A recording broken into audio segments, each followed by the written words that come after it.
triangle ABC. Okay. AC square.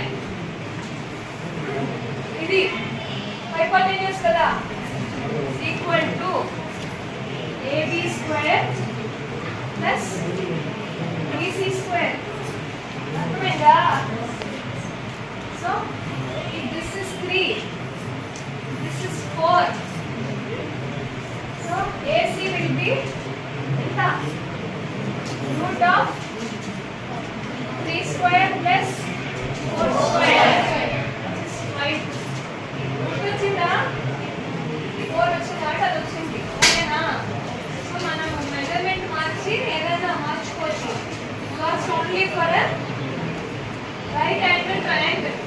Okay, దీనికి మళ్ళీ trigonometry వస్తుంది మీకు నెక్స్ట్ ఈ బుక్ లో ఉన్నాను కదా, నెక్స్ట్ సెంటర్ లో ఉందా ట్రిగ్నోమెట్రీ. ఈ రైట్ యాంగిల్ ట్రయాంగిల్స్ లో యాంగిల్స్ కనుక్కుంటే ఒక మ్యాథ్స్ లో ఒక విద్య అన్నమాట, దాన్ని ట్రిగ్నోమెట్రీ అంటారు. విన్నారా? This is theta, this angle is theta. పేరు పెట్టాను థీటా అని. ఓకేనా? ఫార్ములాస్ ఉంటాయి, నేర్చుకోవాలి. sin theta, మరి వచ్చినాయి కదా, రాలేదా? tan theta విన్నారా? పేర్లు cot theta గుర్తొచ్చిందా? sin theta cot is sin theta is opposite side by hypotenuse. cos theta is theta కి adjacent side ఏది? ఇది adjacent side is BC కదా. theta దగ్గర ఉండేది ఏది? adjacent side BC by hypotenuse. ఓకేనా? tan theta ఫార్ములా తెలుసా? it is sin theta by cos theta. Okay, అంటే opposite side by adjacent side. cot theta is 1 by tan theta. So దీని reverse అవుతుంది, adjacent side by opposite side. Homework cosec theta ఉంటుంది, ఇంకోటి secant theta ఉంటుంది. ఈ రెండు formulas కనుక్కొని వస్తారా? అందరికి ఫోన్లు ఉన్నాయా? ఇక్కడ హాస్టల్ ఉన్నాయి కదా, మాట్లాడాలంటే అమ్మ వాళ్ళు చేస్తారా ఫోన్?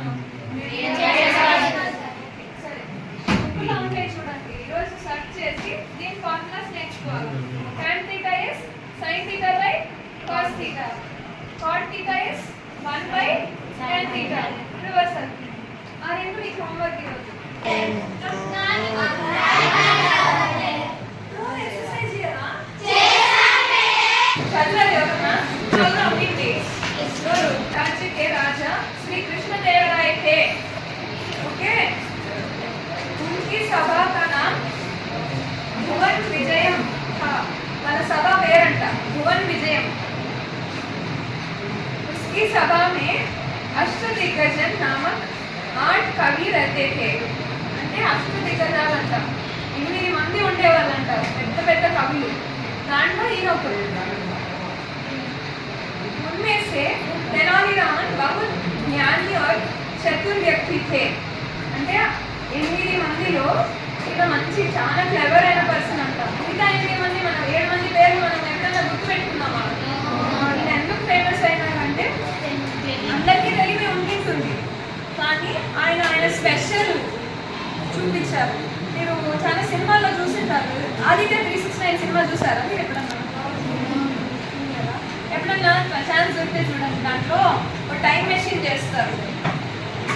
టైం మెషిన్ బాలకృష్ణ గారు హీరో తెలుసు కదా, ఆయన మూవీ అది. వాళ్ళు ఫాస్ట్కి టైం మెషిన్ ఎక్కి కృష్ణదేవరాయల కాలంకి వెళ్తారు. బాగుంటుంది. దాంట్లో తెనాలిరామన్లు అందరూ కనపడతారు. 8 మంది ఉంటే దాంట్లో ఈయన చాలా ఫేమస్. ఎందుకంటే ఆయన స్పెషాలిటీ ఉండేది, ఏదైనా జోక్స్ ఇంక్లూడ్ చేసి చెప్పేవారు. ఆయన పద్యాలు చెప్పినా ఏది చెప్పినా. సో మీరు ఎప్పుడు గుర్తు పెట్టుకోండి, క్లాస్లో 100 మంది ఉంటారు, కానీ ఉద్యోగాల అవకాశాలు ఇలాంటి పోయినప్పుడు ఇద్దరు ముగ్గురిని ఎందుకు సెలెక్ట్ చేస్తారు? అందరూ అదే చదివింటారు కదా. మార్కులు పక్కన పెట్టండి, నేను మార్కుల గురించి చెప్పట్లేదు. అందరూ అదే చదివింటారు కదా, కానీ ఆ ఇద్దరు ఎందుకు సెలెక్ట్ అయింటారు? మిగతా వాళ్ళకంటే వాళ్ళు ఏదన్నా ఒక స్పెషాలిటీ ఎంచుకుంటారు. ఈయన స్పెషాలిటీ, మనం అంతమంది 8 మంది ఉంటాయి, వాళ్ళ పేర్లు మనకు గుర్తున్నాయా?